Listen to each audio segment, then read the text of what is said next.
Ég heiti Eva Rún Snorradóttir og leikstjóri verksins Góða ferð inn í gömul sál sem sýnt í Borgarleikhúsinu þessar myndir.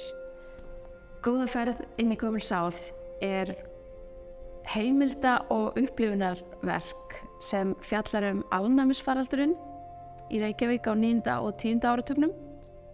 Hugmyndin kveiknaði þegar ég sá plágu þáttinn af svona fólk og fattaði hversu lítið ég vissi alnæmisfaraldurinn og mér langaði að bara vita allt þetta, tala við fólk og reyna að skilja og reyna að setja þetta í samhengi við okkar samtíma.